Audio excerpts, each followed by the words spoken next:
And when you made that adjustment, too, and you saw Earnhardt and Kevin Harvick battling, did you think, hey, if they just go after each other, I can slide back up there? Sure. I mean, they were getting after it, and I gained on them and got there, just not enough time.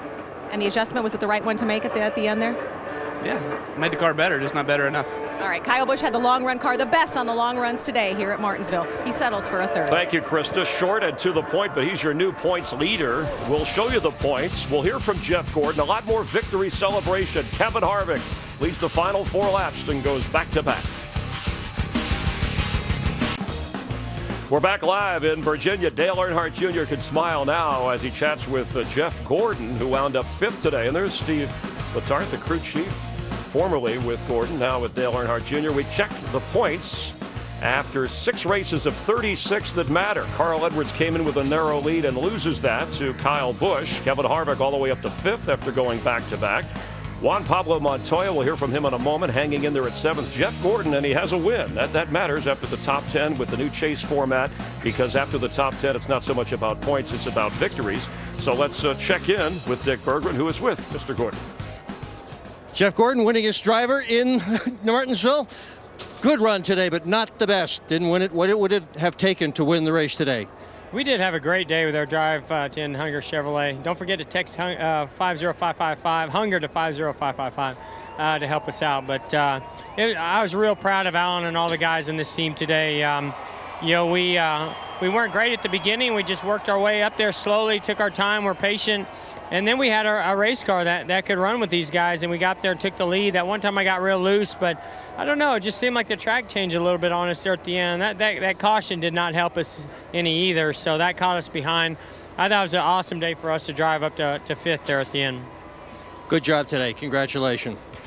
Thanks, Dick. Jeff, at our post-race show live, as we bring in the guys from the booth, Darrell, Larry, and Mike, and on the pre-race show, when he spoke with Kevin Harvick, Darrell talked about, are you obsessed with the 48 team? And we talk bigger picture here, championship. Kevin Harvick, at least the last 2 weeks, has looked like a guy on a mission for it, not just to win a race, but a championship. Yeah, he really has. I mean, he's really flexed his muscle. Gil Martin has made a lot of the right calls, and the only thing I'm disappointed about as we watched down there on Victory Lane is, DW, I didn't see him do your icky shuffle after he told you what, and you told it to him. Listen, I saw right away the boy can't dance. Now he can drive, but he can't dance. Well, he's still learning how to wind that grandfather clock. He'll get some lessons.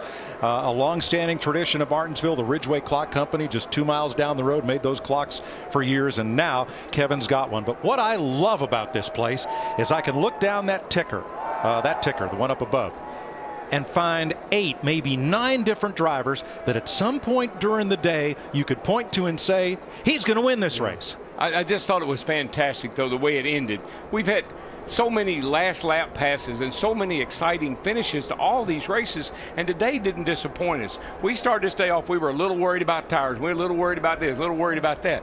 We should have been worried about an exciting finish, because that's what we had. And for Harvick to win this thing 2 in a row, and Junior to run like he did, and to clip Kyle Busch at the line by inches, great day.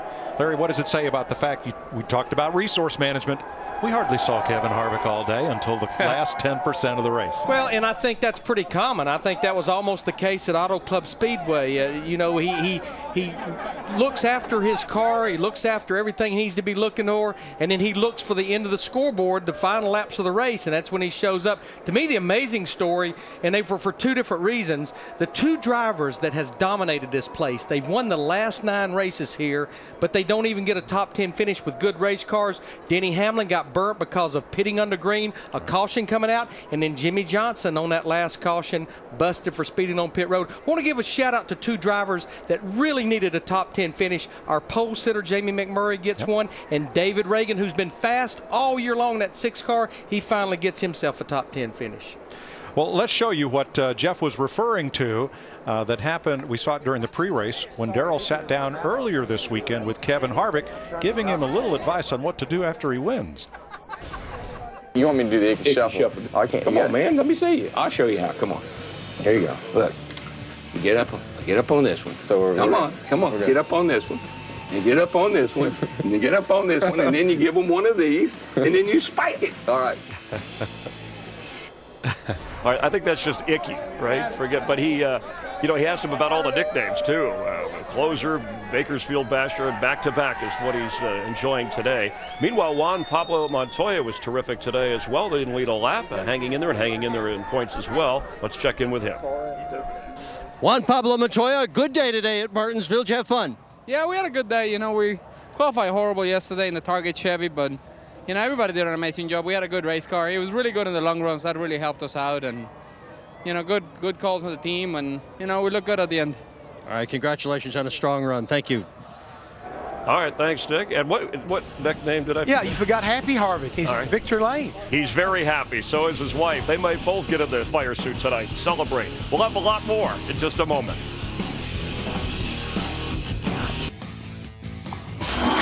Promotional considerations provided by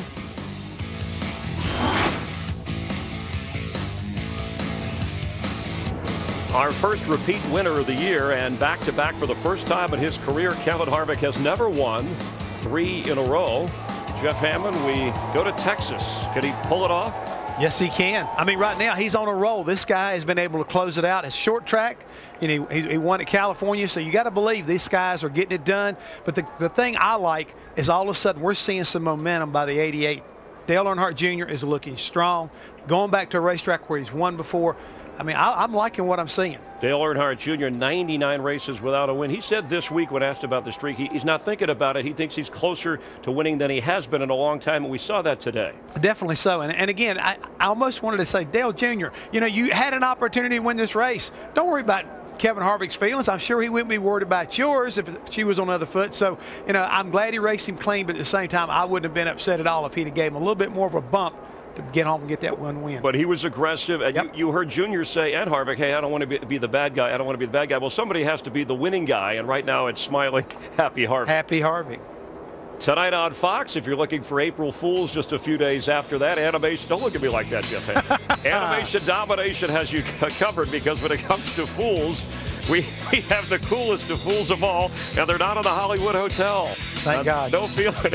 It starts at 7 Eastern, 6 Central, and it's a Super Saturday. We hope you're with Fox starting at 1 o'clock Eastern. Note the earlier time, that's 10 Pacific. Some great baseball with the Yankees and Red Sox, Phillies and Braves.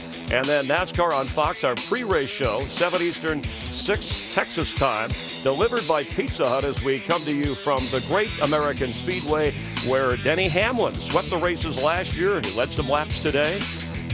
For more on this race, you can get your coverage with our friends over at Speed. And Jimmy Johnson, of course, threatened a little bit, had that pit road speeding penalty. For him, a mistake late in a race like that. It's like Aaron Rodgers throwing an interception in the red zone in a playoff game. You just don't see it very often. But it helped Kevin Harvick get past Dale Earnhardt Jr. to pull it off. And congratulations to Eric Shanks and his wife on their new baby. Thanks for watching NASCAR on Fox.